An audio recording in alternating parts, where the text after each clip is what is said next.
Hello, everyone, and welcome to the Taco Tuesday edition of The Rundown. I will be your host today, Craig DeLuz, coming at you from the West Coast, the left coast, behind the Iron Curtain, otherwise known as the Sierras, from the state best known in free America as California. But as we all know, I do not do this program by myself. No. My name is Mike Piwowarski. I am the co-host from the East Coast. That's the co-host from the East Coast. That's the co-host and the coast with the most. Coming to you here on The Rundown, where we bring you 2A news and conservative views. And Craig, a very, very special, pleasant Taco Tuesday to you today. Oh, yes. You gotta love Taco Tuesday. It's raining tacos from out of the sky. Tacos, no need to ask why. Just open your mouth and close your eyes. It's raining tacos. It's raining tacos out in the street. Tacos, all you can eat. Lettuce and shells, cheese and meat. It's raining tacos. Yum, yum, yum, yum, yummity, yum. Oh, yes. You gotta love Taco Tuesday. Love those tacos. It is an American tradition. And it's kind of funny because it's like literally, if you want to talk about cultural appropriation, Taco Tuesday is the ultimate of culture. No, actually, I prefer to call it a part of the melting pot. How about that? No, we flat out stole it. There's cultural appropriation. You could put in some places, take some things, but we flat out stole Mexican stuff. I mean, listen, Craig, I don't think it was till like I was in my 30s that I didn't realize that Taco Bell wasn't the Mexican phone company. I mean, it's just well, and by the way, that's, when you're young, you actually think Taco Bell is Mexican food, and it's not. That's right. It is literally just a bunch of stuff that when you go to a Mexican restaurant, somebody said, I'd like to try this. Yeah. And that's most of what it is. Yeah, go to Mexico and ask for the double gordita, chalupa, and see what they Yeah, tell you. go ask her for a chalupa and see what you wind up getting. Yep. Any got anything special going on this fine Taco Tuesday? Let's see. Taco Tuesday today. Nope, nothing going on today. I'm thinking fish tacos today. And in fact, I think I sent you some taco images last week from Taco Tuesday. Yes, you did. Of the tacos I was enjoying, and I don't know. I'm pretty standard with either some just a plain old chicken or beef, cilantro and onion, and ready to go. Sounds delicious, sir. Sounds delicious. Would not mind partaking of that myself. So, Well, it is Taco Tuesday. It is Taco Tuesday. Tacos are for Taco Tuesday. All right, hey, let's go ahead and let's get into today's story, shall we? All right, story number one. All right, story number one. Now we all know that the government is basically. There's already been a number of instances where we've determined that the government is not supposed to be tracking firearm purchases. They're not supposed to be keeping a list, in particular, of people of gun owners, the guns they own, and the guns that they purchase. Because as we all know, anytime there is a list that is created, out of a list eventually comes confiscation. That's the whole point of it. Well, according to the Washington Free Beacon, which, by the way, is probably of all publications. Does the best in reporting on gun story and gun news stuff. The Washington Free Beacon has actually reported that the Biden administration has records on nearly 1 billion, that's billion with a B, gun sales. Now, here's how this kind of works. So if a firearms retailer goes out of business, by the way, firearms retailers are obligated to keep track of all firearms purchases, both electronically as well as the hard copies. Well, every time they go out of business, all of their records then go to the ATF. And now we're finding out that they're now, all of the stuff is now in a searchable database that is in the hands of the Biden administration. And, Mike, you're an FFL, so you probably know whether or not this is something that is concerning or something that we should all be concerned about. So I really wanted to kind of touch bases with you and see what your thoughts on all of this are. Yeah, we did a similar story a couple months back, and I told everybody they should be very scared and frightened by this. The story that we did back then was that there was no evidence that when a background check was being conducted, that the current administration was deleting those records. So what would happen is if you go in to purchase a firearm and do your 4473, that they're supposed to have 48 hours to delete those records from existence, so they cannot maintain a database. And it was then when I told you, I said, listen, here's where we really need to be worried about. We really need to be concerned is all of the records that have been turned over to the ATF. And what that happens, just like you said, Craig, is when an FFL goes out of business, they have to turn over their records, transaction sales reports to the ATF. Now, the FFLs have to maintain those for 20 years. So that means any record or transaction they've done in the previous 20 years then goes to the ATF. Now, what most FFLs do, most Constitution-loving, American-loving FFLs do, is take those records and put them in the most disarrayed order you can find. I mean, like take them out and shuffle them and then throw them up in the air and pick them back up and put them in a box and send them to them. That way there's no rhyme or reason for the organization that you send them to ATF in. It's absolutely done because FFLs know that as soon as those records go to the warehouse in West Virginia, they're being scanned in. And that's what's been done is now there's just short of 1 billion, that's billion with a B, of these transfer records that have now gone into ATF's database. Now, ATF says, oh, we only use them for traces. That's all we use them for because that's what they're supposed to be used for under the law. Is that no database may be maintained on firearms owners. Now, if there was a trace, they would go back to the distributor and then the FFL to figure out where the last legal transfer of the firearm was to try and get it returned to the owner. Well, now that the records have been turned over to the ATF, they are the transferred record holder, so they have digitized almost 1 billion of these previous sales records in the United States. So now the interesting thing about this, Mike, is like, now, admittedly, the article specifically points to the Biden administration, but this isn't just the Biden administration that's been doing this. Obviously, this has been done over a number of years, right? This is an ATF thing. Correct. The ATF has been doing this, and here's the difference, though, Craig. And this is why there's no, why it's important that there's to note that there's no head or director of the ATF, because whoever's in charge of the ATF is just a political appointee at this point rather than a confirmed individual. Remember, a confirmed individual will be accountable to the Senate, and these appointees are only accountable to the current administration. So when, let's say it was during the Trump administration, the previous appointee would not and would set the policy, those records are not to be used for anything other than traces. That's it. Don't bother bringing them up. Don't bother doing searches against them. Don't do it. As opposed to the current administration where they're like, it's wide open. Do whatever you want. Do whatever you want. Use those records, spread them around. So the key here is how they're using the records, which, by the way, is why they're not supposed to keep the records anyway, because you can always have someone who's going to come back and decide they're going to use these records in a way in which they're not intended. So every single time you hear Democrats talk about, well, we're not trying to confiscate firearms. Well, no, if we give you the ability to be able to confiscate firearms by having these records available, no, this administration may not be planning on doing that. The next administration may not be planning on doing that. Yeah. But eventually, if someone does, they've got the tools and the means by which they can do it. The way it should work, Craig, and listen, I understand that there's progress and there are things that happen, and we understand that changes with the way the laws are interpreted and the Constitution's interpreted. But here's the deal.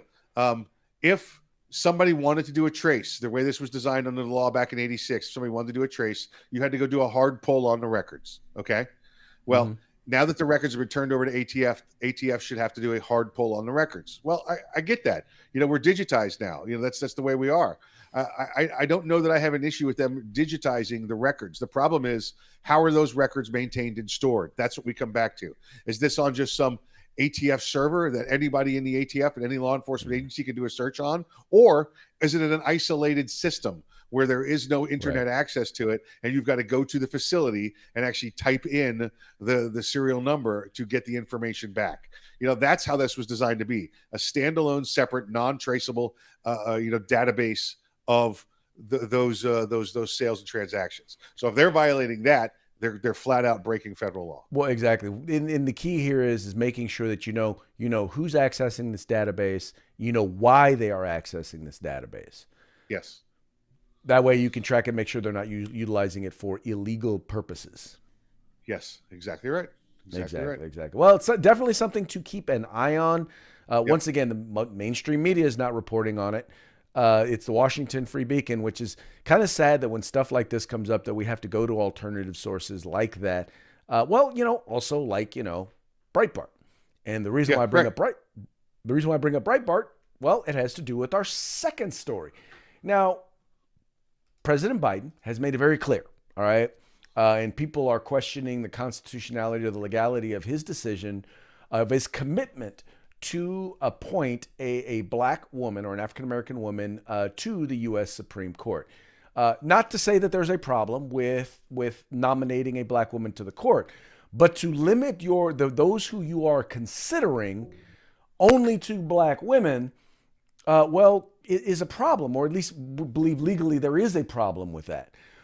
Well, there's also a degree of hypocrisy when it comes to Joe Biden, because Joe Biden has a history of actually filibustering the nomination of black women, or in one particular black woman, to the U.S. Not to the U.S. Supreme Court, but to the bench.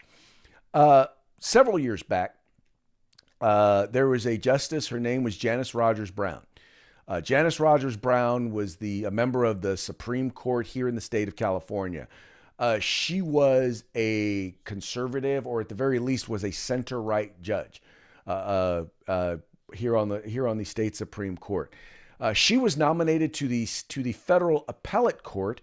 It was back in 2003. She was nominated to the appellate court, and Joe Biden filibustered her nomination for 2 years. Filibustered her nomination until 2005. She would eventually wind up being appointed to the Court of Appeals. Now, mind you, had she actually been able to be nominated when she was, there is a very, very good chance that she actually would be the next, the next, or the first, would have been the first black woman or African American woman to be appointed to the Supreme Court. But the difference here, Mike, is she's a conservative. And because she's a conservative, then that makes all the difference in the world. So the point here, Mike, is the Democrats don't care about diversity. They care about getting a left-wing ideologue on the bench. Exactly right. And I believe it was 2003 through 2005, over 2 years there, that President Biden, then Senator Biden, filibustered her from joining the D.C. Circuit Court. So it had been the second highest level of court in the land. And also former President, then Senator Obama, did the same as well. So it had nothing to do with her being a black female, Craig. It had everything to do with what they viewed as her politics. Craig, it just strikes me again as the absolute hypocrisy of this administration, of the left, of the liberals. Craig, let me ask you this: if, let's say, perhaps you had a cardiac incident, you had yourself a myocardial infarction, and you had to go to the emergency room, and you got there, and they look at you and they said, "Listen, Mr. DeLuge, you have a heart issue, and you need to get into surgery immediately. But don't worry, we're going to get the best black female surgeon we can find for you." I'm going to be like, no. I want the best surgeon you can find for me. Thank you. Now, listen, I'm not saying the best black female or the best surgeon couldn't be a black female surgeon. Right. But I don't want you to limit my candidate pool of surgeons to 5% of all surgeons. Okay. I want the number one. Okay. Right. If it ends up being a black female, fine. But don't eliminate the other 95% from consideration. Right. And that's what they're doing. Well, that's exactly what they're doing. And once again, one only need to look at the qualifications. One of them is an appellate court. The most qualified of the people that are in consideration is a person who hasn't even been on the U.S. board, U.S. appellate court for a year. And their thing was, that means that because she just went through a confirmation hearing, less than a year ago, she should easily be confirmed. Now, understand that for the most part, Republicans believe that as long as someone is qualified and understands their role as a jurist in the Supreme Court, they can believe that someone can be wrong on stuff, but they generally don't not appoint them because of their political ideology, and they generally tend to give. They generally tend to give in particular Democrats the justices that they desire. But when you start doing stuff like this, where you start saying we're going to discriminate against, because imagine this: imagine if a Republican had said, "Yeah, we're only going to appoint a white male." People would lose their minds. Even if they did appoint a white male or nominate a white male, people would lose their minds. Yeah, I don't understand. And once again, when we go back and we look at it, so if a black woman is appointed, they will then represent, African Americans will then represent well over 20% of the Supreme Court. So how exactly is that equity? Because there are no Asians, there are no Native Americans. As far as I know, there are no homosexuals. As far as I know, there's nobody who's Jewish. I mean, if we're going to start doing the intersectionality, there are a lot of places that aren't represented. I think you said the other day, and that's why they're then going to start to argue to expand the Supreme Court. So what you're saying is we need a black, Jewish, Indian, Asian woman to be on the bench. Maybe what's Elizabeth Warren doing? Woman. Yeah. What's Elizabeth Warren doing? Isn't she all of those things? Can we get her doing it? She'll claim it all. She'll claim it all, whatever it is. Kind of a combo of her and Rachel Dolezal, and I think we'll have it. There you go. When Rachel just claims to be it all, well, all you have to do is feel it. Just don't fight the feeling. That's right. It's what's inside me. It's like Dave Chappelle said. What if I identify as an Asian man? Just don't. This is how I feel. No, don't do that accent. Don't do it. No, don't do it. Don't do it. Okay, moving right along. Okay, I know you guys, when you guys saw this one in the lineup, Republicans equal oppressive group, I know that you were like, okay, what the heck are they talking about? Well, it has to do with college admissions. In particular, in South Carolina University, there was an admissions counselor who, when reviewing applications for the university, this particular admissions counselor would flag anybody who mentioned that they were a Republican or were part of a Republican group, would flag their admissions with noting that they were members, that they were part of an oppressive group. So it would then negatively impact their ability to be able to get admitted to that particular university. Now, dude, the thing that gets me about this is number one, we already know that most universities, probably 90 to 95% of them, are left-leaning, are woke as heck, and we already know that. What bothered me about this is number one, not only is this completely and utterly inappropriate, but this person didn't get fired. Mike, they just got reassigned. Yeah. Absolutely amazing, right?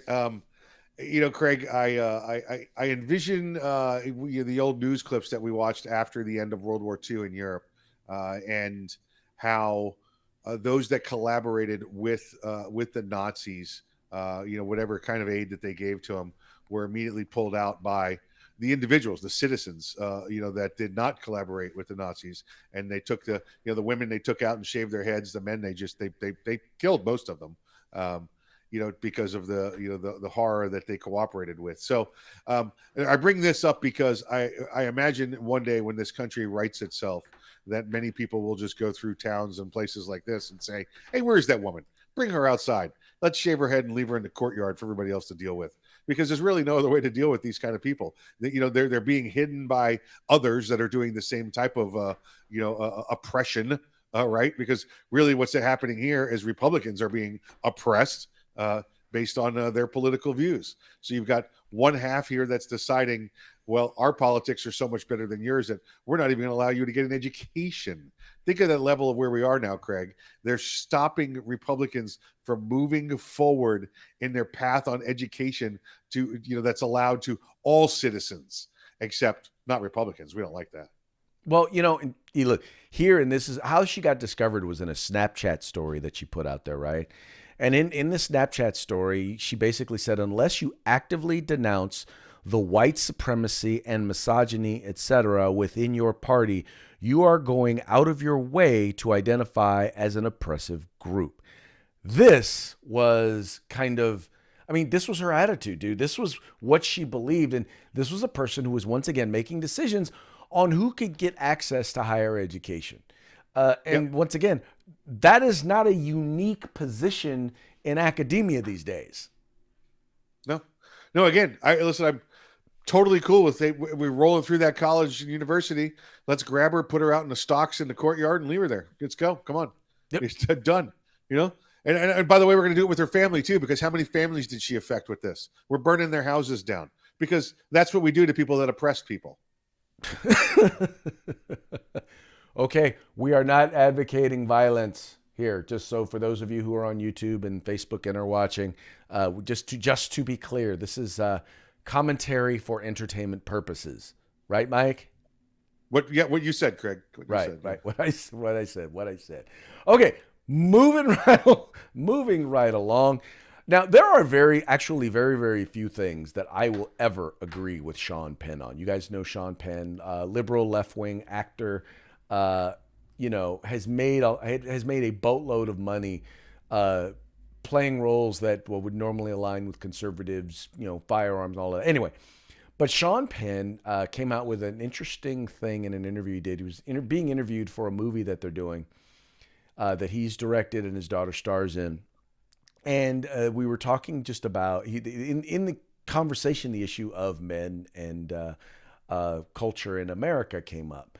And he made an interesting statement. And the statement that he made was about the feminization of American men. He specifically said, he specifically said that men have become kind of feminized. And let's go down here, and I want to actually give you a chance to look at some of these actual comments that he made.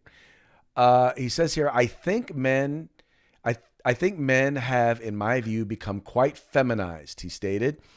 I have these very strong women in my life who don't take masculinity as a sign of oppression toward them.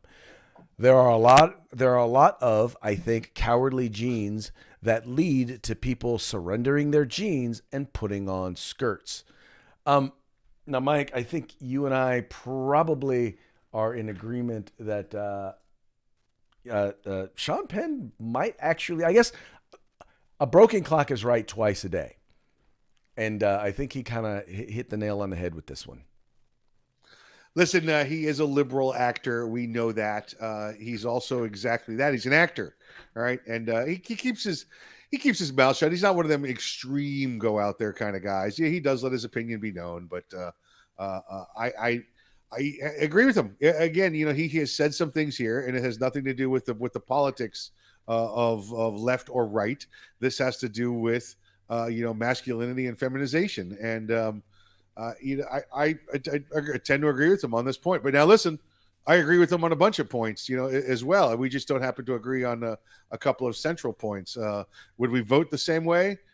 Probably not. Would we sit and have a beer together? Yeah, I think so. He's got some insightful things here. He's seen a lot of things go on, and again, I don't give his credibility or weight any more than I give yours or mine, Craig. Just because he's an actor, he doesn't get to bump up on the level above us. But I think his comments are noteworthy, and tend to agree with them. Well, and what I really liked about what he had to say was, and he made a real point to clarify a few things. First of all, and as part of his comments, he points out, he says, I don't think that being a brute or having insensitivity or disrespect for women has anything to do with masculinity or ever did. And I think that's an important thing because, those are not, to me, those are cowardly things. Those are not masculine things, because masculine men respect women. Masculine men are respectful of women, right? or you know what I mean? That's what real masculinity is all about. The thing that concerns me about once again masculinity is, for example, the things like competitiveness, right? Aggressiveness. These are things that they seem to be in, and probably the place where you see this happening the most is in education, is in public education, where 90 to 95% of those who are teaching our children are female, and you see them time and time again taking the things out that young boys need. We're seeing PE is starting to disappear and is not being put in place. Recessed games that are aggressive, competitive games, things like in competitive soccer where they're getting rid of keeping score and stuff like that. They're trying to keep boys from playing with things that may look like guns or play games that promote things like that. They're going out of their way to feminize young men, young boys, and then they're at the same time they're taking traits of girls and they're glorifying those, and those are becoming more important in our academic environment. And I think, sadly, I think that it is having a negative impact on not just boys, but on the family and society in general. Yeah, absolutely right. Absolutely. Favorite Sean Penn quotes? You got any? I can't think of any Sean Penn quotes offhand, but there's one. Dude. That's it, right? It's dude, that's my skull. Dude, right? That's my skull. And what's the other one? All I need are some tasty waves and a cool buzz, and I'll be fine. Okay, so my favorite movies that he did was either Bad Boys or Fast Times at Ridgemont High. Bad Boys. He was in Bad Boys? Not Bad Boy. Bad Boy. I'm sorry, Bad Boy. There was actually a movie he did called Bad Boy. Yes, gotcha. It wasn't Bad Boys. I stand corrected. Come on, Fast Times. It's Fast Times, Yeah. I gotta admit, I like Bad Boy. It was one where he played a teenager who was in juvie. Gotcha. I don't know if you remember that movie. Gotcha. Yes, I do. Yeah, didn't do a bad job in Gunman either. I kind of enjoyed that one as well. Well, listen, how about his role in Colors? Playing the rookie Color. Oh, yeah. Colors was another one. Colors was was a groundbreaking film. But like I said, I think he is more of a classical liberal. And that's the thing, folks. Nowadays, you got to kind of look at some of these folks, and you have to separate out the leftist socialist progressives from the actual liberals, right? Because liberals still believe that, the ideas and conversations need to be had in the public square. And then, you know what? We have the debate, we have the discussion, and then, whoever's ideas went out, that's the direction that we go. The Marxists, the socialists that work with the left or pretend to be part to pretend to be liberals, their goal is anarchy. Their goal is to tear down the system. And those are the people who support things like tearing down masculinity because they're trying to get rid of gender roles. They're trying to destroy the family. They're trying to destroy sexual identity. They're trying to undermine everything that is fundamental to society. And I would not necessarily put him in that camp. Right. Yeah, agreed. Right. Okay. It is time to move on to our parting shot. Now, this is one, and it's kind of... Okay, so you guys all know about the story that's going on with Spotify, right? You know that basically because Joe Rogan has some controversial people, and the left considers them to be controversial, but I consider people who are asking very reasonable questions about some of the mandates that we have put in place, about vaccine mandates, about mask mandates, and about how we've been treating COVID. Because he has those people on his show, and he asks them questions, and he gives them an opportunity to share their perspective. Some of which he agrees with, some of which he doesn't agree with. You have had a couple of different people, old rockers, decide that one of them, most notably being Neil Young, decide that they're going to have his music removed from Spotify if they continue to allow Joe Rogan to have his stuff out. Craig, I saw just before we jump into it, the Neil Young part. I saw a commentary on Neil Young, and it said for For those under 30, it said, "Who's Neil Young?" For those 30 to 61 years old, it said, "I didn't realize Neil Young was still alive." And for those over 61, it was, "What's Spotify?" So it was like all three aspects of who is this guy? Who's this guy? Well, exactly. So in the wake of that, now he's not the only artist. There was another female artist. What was her name? By the way, I never heard of Neil Young. And when I heard him someone played a video of him in concert, I was like, oh my God, his music is horrible. Yeah. Yes. And I don't know who this other person is, but there is one artist that I do know I am sad to say will be removing their music from Spotify. And that is Randy Watson of Sexual Chocolate. No, he has pulled his music from Spotify. No, you might remember him from his cameo on Eddie Murphy's Coming to America. Man, Sexual Chocolate. Sexual Chocolate. Mic drop. We believe the children are our future.